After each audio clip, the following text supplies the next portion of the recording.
પાપ એ તમે જ્યારે બજારથી પાછા આવો ને, કઈ માર્કેટ તમારી? ટિમ્બર માર્કેટ ને ટિમ્બર માર્કેટ, હા, માર્કેટ યાર્ડ. Market yard. હકીકતમાં તમે આવો છો ત્યારે પૈસા કમાઈને નથી આવતા, તમે 18 પાપસ્થાન જ કમાઈને આવો છો. અને એનો રાજીપો વ્યક્ત કરીએ. કોઈના ઘરે જઈએ, એનું વાસ્તુ હોય, નવું ઘર લીધેલું હોય તો આપણે જોવા જઈએ એટલે આપણને બોલાવે એમ કે ભાઈ વાસ્તુ સાચું કહો તો પ્રવીણભાઈ, વાસ્તુ શેના માટે કરવાનું? આવું કોઈ વિધિ હોય છે શાંતિ સુખ મળે કે પછી આખા ગામને બતાડવા માટે? સાચું કહેજો, જે હોય તે કહેજો. બીજા નંબરનું, જો તમારે વિધિ જ કરવી હોય તો તમે કળશ એમને મૂકીને બી રહેવા તો જઈ શકો. તો એમાં ગામને ભેગું કરવાની ક્યાં જરૂર છે? આઈસ્ક્રીમ ખવડાવવાની ક્યાં જરૂર છે? મંડપ બાંધવાની ક્યાં જરૂર છે? તમારે મુહૂર્ત જ કરવું છે ને. તો શુભ મુહૂર્તે તમે જ્યાંથી લાવો ત્યાંથી મુહૂર્ત લાવી અને કળશ મૂકી દો, કુંભ મૂકી દો અને તમે રહેવા જતા રહો, તો ચાલે કે નહીં? પણ એવું તો તમે કરતા નથી. તમે વાસ્તુ કરો, ગામને ભેગું કરો, લોકો આવે, સમાજવાળા આવે, બધા ભેગા થાય, જોવે, પછી પાછા તમે જોડા દેખાડવા લઈ જાઓ. રમેશભાઈ એમ કે જો આ અમારું ડ્રોઈંગ રૂમ, બાથરૂમ સુધી લઈ જાય. બોલો, આ અમારું બાથરૂમ.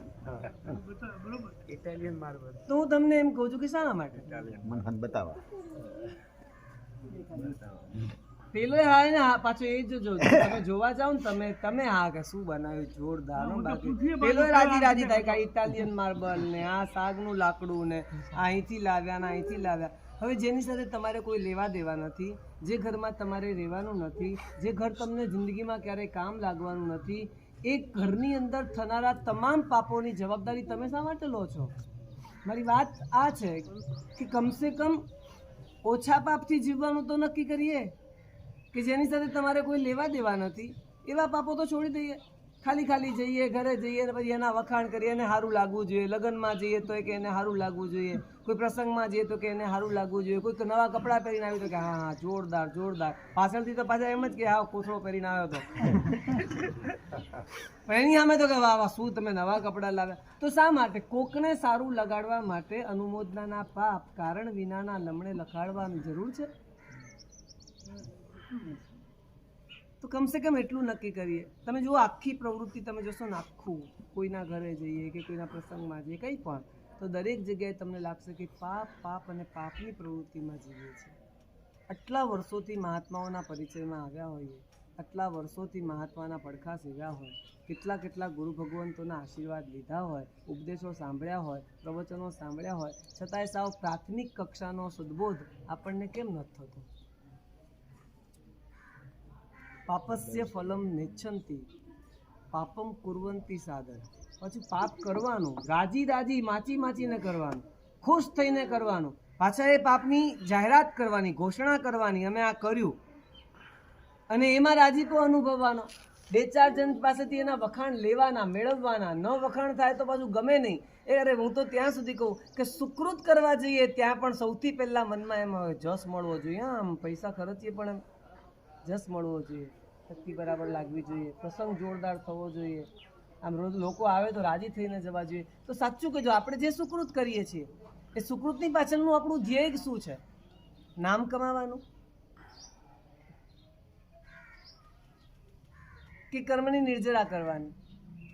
પરમાત્માની પૂજા કરવા જઈએ, ભક્તિ કરવા જઈએ, દરેક જગ્યાએ. આ માત્ર હું તમારી વાત નથી કરતો, તમારી ને અમારી બધાની. આપણે બધા જ એવા વિષચક્રમાં ફસાયા છીએ કે તમને પણ માન સન્માન જોઈએ છે, મને પણ માન સન્માન જોઈએ છે. હા, તમે મને ન આપો તો પણ મને ખોટું લાગે, અને હું તમને ન આપું તો તમને ખોટું લાગે. આ બધા એક સરખા આપણે ભેગા થયા. મૂળભૂત તત્વ ધર્મનું એ ક્યાં ગયું? બહુ ગંભીરતાપૂર્વક વિચારવા જેવી વાત છે કે ભગવાનનું શાસન મળ્યા પછી પણ આપણી પ્રવૃત્તિઓ આપણે જોવા જઈશું ને તો આપણને એમ લાગશે કે આપણે કેટલા નીચે ઉતરતા ગયા છે. સાવ પ્રાથમિક કક્ષાનો ધર્મ કરતા શીખી જઈએ, આટલું તો કરીએ. સાવ પ્રાથમિક કે જેમાં તમારે કશું છોડવાનું નથી આવતું, સાવ સામાન્ય. હું તો ઘણી વાર કહું છું કે તમે ચા બનાવી તમારા ઘરમાં અને તમારા માટે ચા લાવીને મૂકી. તમે ચા પીવામાં થોડી વાર છે, મતલબ કે તમે છાપું વાંચો છો કે કોઈ કામ કરો છો કે ફોન પર વાત કરી રહ્યા છો, ચા પડી છે ખુલ્લી, તમે શું કહેશો? ચા ઢાંકી દે. ભાઈ ચા ઢાંકી દે, કેમ? ઠરી જશે. તો ચા ઢાંકી દે, ઠરી જશે.